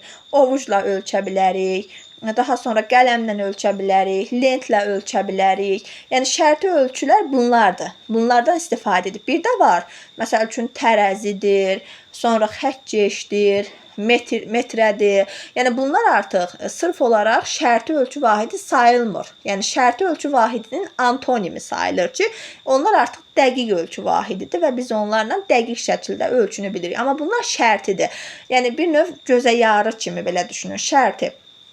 Məsəl üçün, ovucumuzla ölçürük, deyirik 5 qarış tutdu, 3 qarış tutdu və yaxud lentlə ölçürük, deyirik bu lentin 2 dəfə lentdən çox tutdu və yaxud qələmlə, yəni bu formada taxta parçası ilə, yəni bu formada bunlar şərti ölçü vahidi hesab olunur. Üçüncü mərhələ isə dediyim kimi stolun uzunluğunu lentlə ölçüb, hər ölçünü nişanla qeyd edirik. Dördüncü mərhələdə isə həm ölçmə olmalıdır, həm də sayma olmalıdır. Bu da nə deməkdir? Məsəl üçün, çubuqları ölç, eyni vaxtda da say. Nə qədər tutdu? Yəni, neçə çubuqluq bir uzunluğa malikdir? 1, 2, 3. Artıq dördüncü mərhələdə nə etdik? Həm ölçdük, həm də saydıq. İkisi bir arada oldu. Bu da ölçü. Və ölçmə zamanı birinci növbədə necə ölçmək lazımdır? Başlanğıc nöqtəsini müəyyən etmək lazımdır. Yəni, başlanğıcı qeyd etmək, sonda da bitmə nöqtəsini qeyd etmək lazımdır. Bir də istiqamət olaraq həmişə ölçəndə uzunluğu soldan sağa, eni də, hündürlüyü də dərzi həmişə aparırsınız ki, məsəl üçün, bu şalvarımın balaq hissəsini kəsdirmək istəyirsiniz də, düzdürmü? Dərzi nə edir? Həmişə aşağıdan yuxarıya doğru onu qeyd edir. Düzdür? Deməli, belə yadımızda qalsın. Ölçüdə də biz istiqaməti uzunluq olaraq soldan sağa, en və hündürlük olaraq isə aşağıdan yuxarıya doğru ölçəcəyik. Bu formada yadımızda qalsın. Bir də ölçünü dəqiq yerləşdirmək lazımdır ki, yəni dəyişən zaman qeyd olunan yer dəqiq formada özünü göstərsin. Sayla da müşahidə edəcəyik ki, əsas məqam olaraq neçə santimetrdir və yaxud neçə, belə deyək, uzunluqdadır və nəticəni nitqimizlə ifadə etməliyik. Sonra maye və dənəvər maddələrin ölçülməsi zamanı da nəyə diqqət yetiririk? Mayedirsə, məsəl üçün, sudur. Bir dənə qab götürürük və həmin qabın tutumu 2 litrdir. Biz həmin 2 litrlik qabı ağzınacan, yəni o daşanacan doldururuq. Məsəl üçün, 2 litrlik qabı biz tam olaraq doldururuq ki, uşaq tam olaraq onu bilsin. Aydın oldu mu? Bu formada, yəni uşaq artıq nə edir burada? Uşaq artıq burada tam olaraq başa düşür ki, bu qabın tutumu 2 litrdir və yaxud 1 litrdir. Yəni artıq tam şəkildə dolmalıdır, yarımçıq olmaz. Hətta rəng qatsaz daha maraqlı olar. Məsəl üçün, suya mavi rəng qatırsınız ki, uşaq onu daha dəqiq görsün ki, bu həqiqətən də bu qabın tutumu 2 litrdir. Bu da belə. Daha sonra ölçməklə say bir-birinə uyğun olmalıdır. Məsəl üçün, deyirsən ki, bu qabın tutumu 4 stəkan sudur. Həqiqətən də uşaq sayanda görməlidir ki, bu qab 4 stəkan su tutur. Bu da belə. Yenə də nitqlə müşahidə etməliyik ki, uşaqlar baxın, bu 1 litrlik qabımız 4 stəkan su tutdu. Bu bizim ölçü anlayışımız. Yəni ölçülər bu formada yadımızda qalsın. Bura qədər də sualımız yoxdurmu müəllimlər? Başa düşdük. Hər şey aydındır. Başa düşürük. Axşamınız xeyir müəllimə. Hər vaxtınız xeyircan. Müəllimə, o ədəd rəqəm anlayışını dediniz. Ona zəhmət olmasa bir də deyərsiniz də. Ədədlə rəqəm dediyim kimi can, ədəd miqdarı bildirir, rəqəm isə onu simvolizasiya edir. Məsəl üçün, deyirsən ki, burada neçə dənədir əşya? Deyir ki, 5 dənə. Deməli, bu ədəddir. Yəni, 5 ədəd, indi biz lori dildə deyirik neçə dənədir, o da deyir 3 dənədir. Bu dənə ədədlə eyni mənanı verir da, belə deyək. Eyni şeydir. Yəni, miqdarı bildirirsə ədəddir. Amma deyirəm ki, kartların arasından 3 rəqəmini tap mənə göstər görüm. Artıq oradan 3 rəqəmini tapıb mənə göstərməsi üçün onu simvol olaraq tanıması lazımdır. Və bu artıq nədir? Rəqəmdir. Yəni, bizə nəyi göstərir? Rəqəmi. Bu formada yaddaşımızda qalsın. Daha sonra var səhvləşmələr müəllimlər. Səhvləşmə nədir? Səhvləşmə də müəllimələrimizin bir çoxunun çətinlik yaşadığı bir məqamdır ki, nədir? Məsəl üçün deyirsən ki, özünə səhvləşmə, deyirsən özündən səhvləşmə, obyektlər, bir də müstəvidə səhvləşmə. Müəllimə deyir ki, özünə səhvləşməni özündən səhvləşmə ilə necə fərqləndirim? Mən də həmişə deyirəm ki, özünə səhvləşmədə özünə. Birinci mən gəlirəm. Mən, yəni mənim səhvləşməm. Mən öz mövqeyimi təyin edirəm. Mən hardayam sualına cavab verirəm. Yəni özünə səhvləşmə budur. Mən hardayam. Baxın görürsünüz yenə mənlə başladı. Mən hardayam. Sualına cavab tapıramsa bu özünə səhvləşmədir. Məsəl üçün deyirəm ki, mən qapının sağındayam. Nə dedim? Mən dedim. Neynədim? Özümün mövqeyimi təyin etdim. Yəni, mən hardayam. Və yaxud müəllimə mənə sual verir ki, Ayxan, hardasan? Ayxan, hardasan? Məsəl üçün, baxın, suallar imtahanda belə də düşə bilər. Niyə görə? Çünki artıq bir çox müəllimə bunun da, necə deyərlər, o taktikasını tapıb. Və imtahanda, MİQ imtahanında belə düşmüşdü. Yəni, ona görə siz situasiya olaraq da hazırlaşın. Deyə bilər ki, müəllimə Ayxandan soruşur ki, Ayxan, hardasan? Yerini de görün mənə. Ayxan da deyir ki, indi orada demir, Ayxan deyir. Burada deyir, müəllimə uşaqda hansı səhvləşməni formalaşdırmağa çalışır. Məsəl üçün, belə bir sual var. Müəllimə avtomatik düşünməlidir ki, uşaq burada öz-özünə sual verəcək. Mən hardayam? Deməli, mən hardayam sualını verir və o suala cavab tapırsa, bu olacaq nə? Özünə səhvləşmə. Məsəl üçün, deyirəm ki, mən sağdayam, mən qapının solundayam, mən mətbəxin yanındayam, mən hardayam? Mətbəxin yanındayam. Deməli, artıq bu özünə səhvləşmədir. Birinci subyekt gəlir, sonra obyekt gəlir. Birinci mən, sonra məndən sonraki işlər. İkinci, özündən çıxışlı halın şəkilcisi, damdən. Burada artıq məqam nədir? Artıq uşaq obyektləri özünə görə müəyyənləşdirir. Bayaq öz mövqeyini təyin edirdi. Yəni, uşağın onu əhatə edən obyektlərə nəzərən yerləşməsini desək özünə, amma obyektləri özünə görə müəyyənləşdirirsə özündən. Məsəl üçün, məndən sağda nə var? Solda nə var? Bayaq nə deyirdi? Deyirdi, mən hardayam. Baxın, belə incə fərqi var. Mən hardayam özünə, amma məndən sağda, məndən solda nə var sualına cavab verirsə, bu artıq özündən səhvləşmədir. Məsəl üçün, deyirəm ki, qapı məndən solda, divan isə sağdadır. Avtomatik neynədim? Mən obyektləri özümə görə müəyyənləşdirdim ki, obyektlər mənə görə hardadır. Bu artıq oldu nə? Bu artıq oldu özündən səhvləşmə. Ekranı özüm bağlamışam ki, sizlə belə canlı kontakt olum, suallarınızı görüm, ona cavablandırım. Onsuz da belə də izah edəndə başa düşəcəksiniz. Bu oldu özündən səhvləşmə. Yəni birinci obyekt gəlib, sonra mən gəlirəmsə bu özündəndir. Amma birinci mən, sonra obyekt varsa bu özünə idi. Bir də var obyektlərdən səmtləşmə. Burada artıq subyektin bir işi yoxdur. Yəni subyekt artıq aradan çıxır. Subyekt artıq burada olmur. Burada iki dənə əşya arasında söhbət gedəcək. Məsəl üçün deyirəm ki, nəyin yanında nə var? Nəyin arxasında, qabağında nə var? Yəni artıq burada nədən söhbət gedir? Biz subyektə nə deyə bilərikmi? Yox, təbii ki. Subyekt bir şəxsiyyətdir. Subyekt bir kimlikdir. Yəni biz ona nə kimi münasibət göstərə bilmərik. Amma obyektdə deyirik ki, nə nəyin yanındadır, nə nəyin arxasındadır, nə nəyin qabağındadır. Deməli, obyektlərdən səmtləşmədə əsas məqam nədir? Obyektlərin bir-birinə görə yerləşməsini təyin etmək. Məsəl üçün deyirəm ki, Ayxan daha doğrusu deyir ki, oyuncağın sağında televizor, solunda isə soyuducu var. Artıq obyektlərdən söhbət getdi. Deməli, artıq bu nə oldu? Bu artıq oldu obyektlər arası səmtləşmə. Bu formada yadımızda qalsın. Günay müəllimə videoya baxarsınız, məlumat vermişəm o haqda. Buna da deyilir bizim nəyimiz? Buna da deyilir bizim obyektlərdən səmtləşməmiz. Bir də var müstəvidə səmtləşmə. Müstəvidə səmtləşmə nədir? Burada bir boş bir səth, düz bir səth. Məsəl üçün kağızdır, jurnaldır, masadır, qutudur. Bunların içidir. Məsəl üçün deyirsən, qutunun içində oyuncaq var. Məsəl üçün deyirsən, jurnalın üstündə qələm var. Məsəl üçün deyirsən, kağızın üstündə pozan var.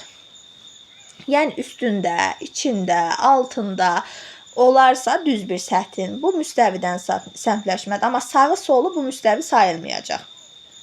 Bu da belə yadınızda qalsın. Məsəl üçün deyirəm ki, masanın sağında. Bu artıq müstəvi deyil, ha. Amma masanın üstündə, altında desəm, bu müstəvidir. Bu formada yadımızda qalsın. Müəllimə yazıb üstdən sayma, üstünə sayma. Üstdən sayma müəllimlər. Əslində üstünə sayma toplamadır. Yəni üstünə gəlirsiniz. Məsəl üçün 4-ün üstünə 3 gəl. Bu toplamadır. Bu üstünə saymadır. Bir də var üstdən sayma. Üstdən sayma isə biz əslində bunu öyrənmişdik sayma üsulu kimi. Məsəl üçün deyirsən ki, 1-dən başla, 5-ə qədər say. Məsəl üçün bu üstdən saymaydı. Amma Artinin son vebinarında, riyaziyyat məşğələsinə aid olan vebinarda deyildi ki, üstünə sayma toplamadır, üstdən sayma isə çıxma əməlidir. Yəni ondan sonra artıq biz də bunu bu şəkildə qəbul edirik və bu formada öz müdavimlərimizə öyrədirik ki, üstünə sayma deyəndə toplamanı, üstdən sayma deyəndə isə çıxmanı götürmək lazımdır. Çünki vebinarı izləsəz, həmin vebinarda, yəni Artinin özünün rəsmi səhifəsində yerləşdirilən bir vebinardır və həmin vebinarda tərbiyəçi müəlliməyə sual verilir ki, üstdən sayma və üstdən saymanı uşaqlara necə öyrədirsiniz? Müəllimə cavabında qeyd edir ki, üstünə saymanı toplamayla, üstdən saymanı isə çıxma üsulu ilə uşaqlara öyrədirik. Hətta qeyd edir ki, çıxma əməliyyatı üstə gəlmədən daha çətin əməliyyatdır. Yəni ondan sonra artıq biz də üstünə saymanı toplama, üstdən saymanı isə çıxma şəklində siz müəllimələrə izah edirik. Bu da belə yaddaşımızda qalsın. Daha sonra həndəsi fiqurlarla bağlı məqamları da qeyd edim ki, necə öyrədirik. Həndəsi fiqurları da müəllimlər uşaqlara öyrədərkən biz adətən kiçik qruplarda uşaqlara nə edirik? Məsəl üçün, kiçik qrupda uşaqlar daha çox bir var standart üzrə, bir də var metodika üzrə, belə deyək. Məsəl üçün, kiçik qrupda sadə fiqurlarla, dairədir, kvadratdır, kürədir, kubdur, bunlarla biz uşaqları tanış edirik. Və burada, məsəl üçün, didaktik oyunlardan dairəni deyirlər, bu nədir, sehirli kisə kimi oyunlardan istifadə edə bilərik. Orta qrupda artıq fiqurların həm ölçüsünü, həm rəngini, onun belə deyək formasından asılı olmadığını, yəni uşağa formalaşdırırıq. Burada da məsəl üçün forma dominosu, öz evini tap, artan və azalan sıra oyunundan istifadə edirik. Böyük qrupda artıq uşaqlar bucaqdır, təpədir, bunları tanımalıdır, bilməlidir ki, üçbucaq niyə üçbucaq kimi adlanır? Çünki onun 3 təpəsi, 3 bucağı var. Yəni təpədir, bucaqdır, tərəfdir. Bu anlayışlar böyük qrupda uşaqlarda formalaşdırılır. Məktəbə hazırlıq qrupunda isə artıq uşaqlar çoxbucaqlı anlayışını mənimsəyib, sadədən mürəkkəbə doğru fiqur yaradır çevirmədir, modelləşdirmədir, konstruktiv fəaliyyət göstərmədir. Məsəl üçün 2-3 bucaqdan kvadrat, çox bucaqlını tap, mağaza kimi oyunlar da məktəbə hazırlıq qrupunda öz əksini tapacaqdır. Bu formada yaddaşımıza həcc olunsun. Daha sonra sizə danışmaq istəyirəm. Elə danışmışkən hər şey haqqında danışmaq istəyirəm. Danışmaq istəyirəm nə haqqında? Analiz, sintez haqqında ki, onu da müəllimlərimiz mənə çox sual verir ki, riyaziyyat məşğələsində və düşən mövzulardan biridir. Analiz nədir, sintez nədir?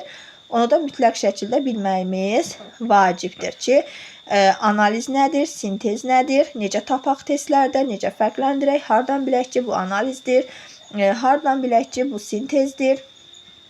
Birinci növbədə müəllimlər, qeyd edim ki, analiz nədir? Analiz müəyyən bir əlamətə görə obyektin qrupdan seçilməsidir. Məsəl üçün, seçmək, ayırmaq, hətta belə düşünün də, məsəl üçün, bu bizim hansı ki puzzle'larımız var. Puzzle'ları dağıdıramsa bu analizdir. Puzzle'ı toplayıramsa, bir yerə yığıramsa bu sintezdir. Məsələn, belə deyək. Deyirəm ki, uşaqlar, gəlin bu verilən meyvələr içərisindən şirinləri seçək. Şirin meyvələri seçirsə analiz edir. Analiz edir, onları seçir. Bu seçmək, ayırmaq yadımızda qalsın. Seç, ayır sözünü gördüksə analizdir. Sintez isə vahid şəkildə, tam şəkildə birləşdirmək deməkdir. Yəni, bir növ analiz sintezlə, sintezdə analiz vasitəsilə həyata keçirilir. Yəni, bir-birini tamamlayır. Məsəl üçün, parçalayırıqsa analiz, birləşdiririksə sintez. Tortu dilimlərə ayırıramsa analiz, bütöv tortu yaradıramsa sintez. Bu formada yadımızda qalsın. Məsəl üçün, qruplaşdır, necə deyim, onu bir yerə yığıramsa, qruplaşdır deməyim, çünki qruplaşdırma indi təsnif etməyə deyəcəm. Onları bir yerə yığıramsa sintezdir. Hazırlayıramsa, düzəldirəmsə, qururamsa bu sintezdir. Amma ayırıb seçirəmsə bu analizdir. Sonra var seriyasiya. Seriyasiya seriya. Yəni, hər şeyin bir seriyası var da, düzdürmü? Məsəl üçün, geyim seriyası var. Məsəl üçün, hansı seriyanı geyinirik, düzdür? Bu nədir? Bu bir növ əlamətə görə nizamlama demək. Yəni, nizamlamaqla, çoxluğun nizamlanması ilə seriyasiya eyni anlayışdır. Demək olar ki, eyni mənanı kəsb edir. Necə? Məsəl üçün, deyirsən ki, ölçüyə görə artan sırayla düz. Və yaxud ölçüyə görə azalan sırayla düz. Bu nədir? Bu seriyasiyadır. Və yaxud deyirsən ki, uzunluğuna görə artan sırayla düz. Rənginə görə, məsəl üçün, qırmızıdan sarıya doğru düz. Bu seriyasiyadır. Yəni, burada artıq biz nə edirik? Sıralama edirik. Sıralama həm nizamlamaya, həm də seriyasiyaya aid olacaqdır. Bir də var təsnifləşdirmə. Təsnif etmə bizə hardan tanışdı? Klasterdən tanışdı. Nə idi klaster? Sistemləşdir, qruplaşdır sözləri var idisə, biz onu götürürdük klaster iş üsuluna. İndi təsnifat etmək də sinifləşdirmək deməkdir. Necə? Məsəl üçün, deyirəm ki, rənginə görə təsnif et. Rənginə görə qruplaşdır. Və yaxud formasına görə təsnif et. Formasına görə qruplaşdır. Və yaxud deyirəm, növünə görə təsnif et. Məsəl üçün, növünə görə deyəndə də deyirəm, məsələn, yeyilən qidaları 1, yeyilməyən olan məmulatları da 1. Artıq uşaq nə edir? Onu qruplaşdırır. Yəni, harda bir sözlə de, 4-cü artıqdır, əşyaları düz, çoxluğu ayır və adlandır kimi oyunları görsəz, bilin ki, bu oyunlar təsnifat, sinifləşdirməyə aid oyunlardır. Deməli, analizlə fərqi nədir? Analizdə seçir, ayırır, təsnifatda isə qruplaşdırır. Fərqi budur. Qruplaşdırma görsəz təsnifata, seçmək, ayırmaq görsəz analizə götürəcəksiniz. Sonra var sistemləşdirmə. Sistemləşdirmə isə bir növ qanuna uyğunluqların tapılmasıdır. Yəni, biz artıq obyektləri müəyyən bir qaydaya salırıq. Onlar arasında müəyyən bir ardıcıllıq yaradırıq. Məsəl üçün, sıranı davam et, buncuqları yığ, əvvəl və sonra oyunu, səhvi tap, yəni səhv hardadır. Bunları tapıramsa, bu oyunları uşaqlarda formalaşdırıramsa, bu da sistemləşdirmədir. Bir də var ümumiləşdirmə. Ümumiləşdirmə isə, məsəl üçün, deyirəm ki, bütün əşyalar böyükdür. Bunlar kiçikdir. Bunlar göydür. Bunlar qırmızıdır. Artıq neynədim? Ümumiləşdirdim. Yəni, 2 və daha çox obyektin ümumi əlamətlərini seçmək və qeyd etmək, ümumiləşdirmə ilə başa çatır. Buna da deyilir ümumiləşdirmə. Yəni nə etdim? Ümumi şəkildə onları qeyd etdim. Bu da bizim ümumiləşdirməmiz adlanacaqdır. Bu formada yaddaşımızda qalsın. İndi müəllimlər, nə sualınız varsa verin, mən cavablandırım. Amma başda izah etdiyim mövzuları təkrar videoya baxıb qeydlərinizi götürərsiniz. Və yenə deyirəm, videonu bəyənməyi, kanala abunə olmağı da unutmayın ki, belə videolarımız daha çox olsun. İndi nəsə sualınız varsa riyaziyyat məşğələsi ilə bağlı. Bir də zamanı demədim. Zaman yadımdan çıxıb müəllimlər. Yadıma niyə salmırsınız? Deməli, zaman anlayışında uşaqlara necə öyrədirik? Biz bilirik ki, zaman axıcıdır. Zaman hərəkətlə bağlıdır. Zaman geri qayıtmır, görünmür, eşidilmir və uşaqlar üçün də zaman anlayışının qavranılması biraz çətindir. Və biz də uşaqlara zaman anlayışını qavradarkən erkən mərhələdə, yəni aşağı qruplarda necə öyrədirik? Erkən təsəvvürlər formalaşdırmalıyıq. Məsəl üçün, nə zaman olur? Biz nə zaman bağçaya gəlirik? Nə zaman bağçadan gedirik? Nə zaman yemək yeyirik? Bunların hamısını erkən mərhələdə öyrədik. Daha sonra artıq genişləndiririk. Məsəl üçün, deyirik ki, dünən, bugün, sabah sözlərinin mənasını uşağa öyrədirik ki, dünən nə demək idi, bugün nə deməkdir, sabah nə deməkdir. Bunları uşağa öyrədirik. Daha sonra artıq ən son mərhələmiz olan məktəbə hazırlıq qrupunda artıq ildir, aydır, həftədir, təqvimdir. Bununla uşağı tanış edirik. Və təqvim olaraq da linear, L-I-N-E-A-R linear təqvimindən istifadə edirik. Linear təqvimi nədir? Bizim bu gündəlik istifadə etdiyimiz təqvimdir. Yəni, hansı ki, o asırıq divarlardan filan da. Yəni, o gündəlik istifadə etdiyimiz təqvim linear təqvimi adlanır. Və həmin təqvimdə də uşaqlar yenə baxırlar ki, məsəl üçün, hansı aydan sonra hansı ay gəlir, hansı aylar payız fəslinə, hansı aylar yay fəslinə, hansı aylar yaz, hansılar qış fəslinə aiddir. Və bu formada artıq ayları, illəri, günləri, həftələri öyrənmiş olurlar. Və zaman anlayışını biz uşağa öyrədərkən ən çox qum saatlarından istifadə edə bilərik.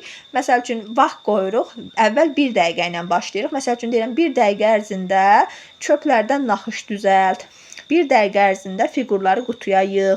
1 dəqiqədə gəlinciyi geyindir. 1 dəqiqədə fiqurdan naxış düzəlt. Bu formada uşaqda nə edirəm? Zaman anlayışını formalaşdırmağa çalışıram. Sonra 3 dəqiqə edirəm, sonra 5 dəqiqə edirəm. Bu formada uşaqda zamanı formalaşdırıram. Bir də məktəbə hazırlıqda biz uşağı saatla tanış edirik. Saat anlayışını da əvvəlcə bir, belə deyək, maket üzərində saat gətiririk, maket saat və orada bir 12 olur, bir 6 olur. Uşağa 12 ilə 6-nın mahiyyətini izah edirik ki, 12 tam deməkdir, 6 yarısı deməkdir. Sonra uşağa izah edirik ki, məsəl üçün, sağdakı və soldakı rəqəmlərin mahiyyəti nədir? Məsəl üçün, qalırsa, bunu biz bu tərəfdə, işləyirsə bu tərəfdə uşağa ifadə edib başa salırıq. Sonra keçid edirik əqrəblərə. Məsəl üçün, böyük əqrəbin funksiyası nədir? Kiçik əqrəbin funksiyası nədir? Adətən məktəbə hazırlıq qrupunda 10 dairəsində riyazi əməliyyat verilib. Amma biz saata görə onu 12 dairəsində öyrədirik ki, uşaq bilsin ki, 12-yə qədərdir bizim saatımız və bir növ tam olanda 12-nin üzərində dayanır. Yarısı olanda 6-nın üzərində dayanır. Məsəl üçün, işlədiyi zaman 15 dəqiqə işlədiyi zaman 3-ün üzərində dayanır. Amma adətən biz sadəcə tam və yarısı üzərində iş aparırıq məktəbə qədər dönəmdə. Qalan işlər isə məktəbin üzərində, belə deyək, qalır. Yəni, məktəb üzərində, o işləri məktəb ibtidai sinif müəlliməsi iş aparmalıdır onun üzərində. Bu formada yadımızda qalsın müəllimlər. Başqa da məntiqi riyazi təfəkkür məşğələsinin əsas məqamları bunlardır. Yanaşı qoyma, üzərinə qoymalı izah etdim. Ən əsas məqamlar hal-hazırda imtahan üçün yanaşı qoyma ilə üzərinə qoymanın üzərində qalıram ki, bunu çox önəmli şəkildə və gözəl bir şəkildə mənimsəyin. Çünki imtahanda 90% əminliklə deyirəm ki, buradan sual düşəcək. Yanaşı qoymada bildik nə zaman istifadə edirik. adətən, məsəl üçün, uşağa deyirsən ki, burada bax gör hansı çoxdur, hansı azdır. Uşaq məntiq xətası edirsə, həmin məntiq xətasını düzəltmək üçün biz avtomatik nədən istifadə edirik? Avtomatik üzərinə və yanaşı qoymadan istifadə edirik. Bu formada yadımızda qalsın. Bu da belə müəllimlər. Başqa sualımız varsa verin, cavablandıraq. Var sualınız?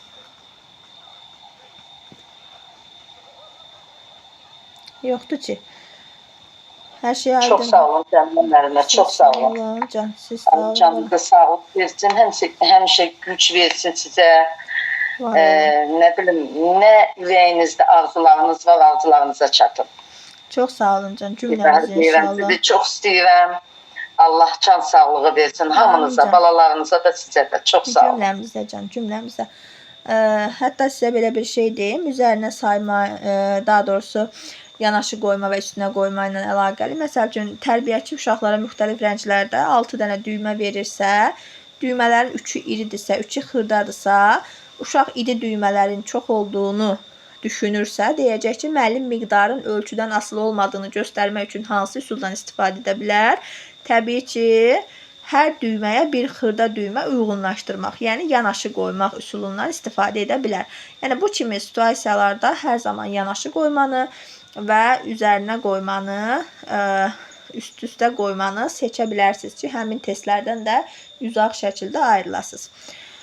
Dərsin video qeyd atılacaq. Müəllimlər, videonu bəyənirsiniz, YouTube kanalına abunə olursunuz.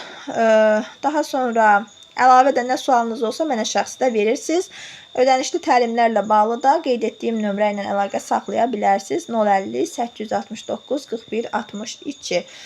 İnşallah görüşərik növbəti təlimlərimizdə. Boş vaxtım olduqca inşallah ki, belə təlimlər təşkil edəcəm. Gecəniz xeyrə qalsın. Allaha əmanət olun. Allah yar və yardımcınız olsun. İnşallah ki, hər biriniz uğurlu nəticələrlə mənə geri dönüşlərinizi edərsiniz. Belə müəllimlər, kiminsə də nəsə sualı varsa yenə deyirəm. Desin, açıqlayım, əgər varsa sualınız. Müəllim, olar bir dəqiqə. Bir dənə elə verim da yekunlaşaq. Bu müsabiqəyə mən hələ hazırlaşmıram da. Yəni, indidən hazırlaşsam yaxşı olar, yoxsa elə imtahandan sonra?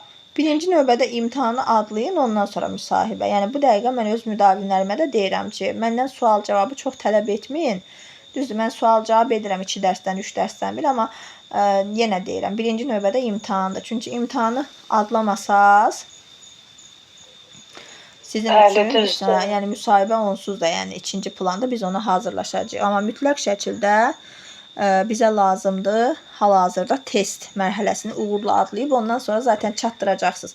Belə deyim də sizə Günay müəllimə, siz əgər metodikanı bilirsinizsə, sizin qalır psixologiya hazırlığınız. Yəni, psixoloji hazırlıqda 1 ay 10 günə, yəni, xeyli vaxtımız var və biz ona çatdıra biləcəyik. Yəni, əsas odur ki... Allah canınızı sağ eləsin də. Mənim də elə əsas çətin salam o idi ki, dedim, bunları bilirik, imtahandan inşallah keçərik. Mən özüm əminəm. Keçməyimə, prost istəyirəm ki, əllədən yuxarı yığam nəticə. İnşallah. Sadəcə olaraq inanıram da ki, yığacam. İnşallah. Yəni pozitiv düşünmək lazımdır ki, insanın qulağı birinci dediyini qulağı eşidir. İnsan mənfi görünməli deyil. Sağlıq olsun təki.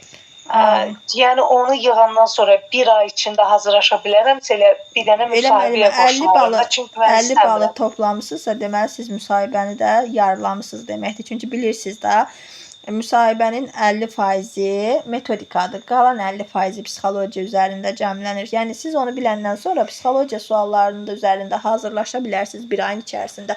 Hətta 10 günün içərisində belə hazırlaşan müdavimim olub ki, müsahibədən çox gözəl formada da adlayıb və hal-hazırda bir də onu deyim, mən onsuz da indi dərslərə düzdür qoşulmuram, özüm öz üzərimdə işləyirəm, məndə çox test, yəni mövzular, ehtiyatım çoxdur. Amma bu elə girib arada YouTube-da baxıram müsahibə suallarına, mənə bilmirəm, çətin belə gəlir ki, o MİQ suallarıdır, yoxsa bizi MİQ-in sualları ilə bizi sertifikasiya hər halda yüngül olar da. Müsahibə, sizin suallarınız daha çətin olacaq, əksinə. Çünki MİQ-də çalışmırlar, müəllimlərin üzərinə də gedə bilmirlər. Amma siz çalışırsınız, sizə məşğələlərdən də suallar veriləcək, Sizdən hətta, yəni belə deyim, miqçilərin bir çoxundan düzdür, məşğələ tərtib etmək istənilir. Amma yenə onlar işləmir deyə onların üzərində o qədər gedilmir. Amma siz çalışırsınız, illərin müəllimisiniz, düzdür? Yəni o qədər açıq məşğələ vermisiniz, yekun məşğələ vermisiniz. Yəni onlar artıq sizi bilirsiniz necə sınayacaq. Demirəm, amma qorxuzmaq mənasında demirəm. Zaten peşəkar müəllimə bunları açıq-aydın şəkildə ifadə edəcək. Amma yəni siz bilməlisiniz ki, sizin üçün biraz çətin olacaq. Niyə görə? Çünki siz çalışırsınız və onlar sizə hər yerdən sual verəcək. Yəni istənilən nöqtədən. Ona görə yəni siz hər tərəfli şəkildə hazır olmalısınız. Həm icmal baxımından, həm məşğələ baxımından, həm psixoloji cəhətdən, həm valideynlərlə əməkdaşlıq cəhətdən, hər tərəfli şəkildə. Həm nümunəvi nizamnamədə olan tələblər cəhətdən, yəni hər cəhətdən. Təsəvvür edin, çalışmayan müəlliməyə nizamnamədən sual verilibsə, deməli sizə də o suallar birbaşa veriləcək. Ona görə yəni hazır olmalısınız. İnşallah hazırlaşacağam, əminəm. İnşallah. İnşallah. Allahın izni ilə. Birinci növbədə hər şey inanmaqdan başlayır. Qönçə müəllimə kim deyibsə ki, çoxluqlar düşmür, yəni o yanlış məlumatdır. Mən 3 dəfə MİQ imtahanında iştirak etmişəm və 3 MİQ imtahanının ikisində də çoxluqlarla bağlı suallar düşüb. Mən onu deyim, siz də həqiqətən maşallah, yəni mən burada yalandan tərifləmirəm. Buradakı müəllimlərin də yanında deyirəm, sizdə bazı ehtiyatı çoxdur. Elə müəllimlər var ki, girirsən, onlarda bazı ehtiyatı çox azdır da. Yəni mən sizi ən birinci nəzəriyyələr mövzusunda qarşıma çıxdınız. Yəni orada dərsinizə qoşulmuşdum. Siz o dərslərdə elə izahlar vermişdiniz ki, yəni mən o qədər mövzunu bilən adam sizdən nə qədər yəni əlavə açar sözlər yazmışam da. Mən bilirəm ki, sizdə bazı ehtiyatı əladır. Yəni seçilən müəllimlərin mən yüksək bilirəm, düzdür, bütün müəllimlərə hörmətim var. Şahanə Arifi, Şahanə Arifdən sonra barmaqla göstəriləcək müəllimlərin içində birincisiz. Yəni bu nəyəsə görə deyil. Çox sağ olun. Çünki bilirəm də. Onun müdavimi olmağın özü mənim üçün çox böyük bir qürurdur. Ondan öyrənmişəm, həmişə deyirəm, üstadım odur. Və ona görə də yəni onun yolunu getməyin özü mənim üçün çox böyük bir qürurdur, sevincdir. İnşallah ki, bundan sonra da elə onun adını yaxşı mənada siz demiş hallandıraram. Allah razı olsun can. Çox sağ olun Günay müəllimə. Allah ömür versin sizə. Sağ olun. Gecəniz xeyrə qalsın. Çox sağ olun canım. Mən 54.75 bal toplamışdım müəllimə. Görüşərik inşallah. Gecəniz xeyrə qalsın. Allaha əmanət olun müəllimlər. Sağ olun. Sağ əliniz başımızda. Amin can. Amin. Çox sağ olun. Sağ olun. Ana.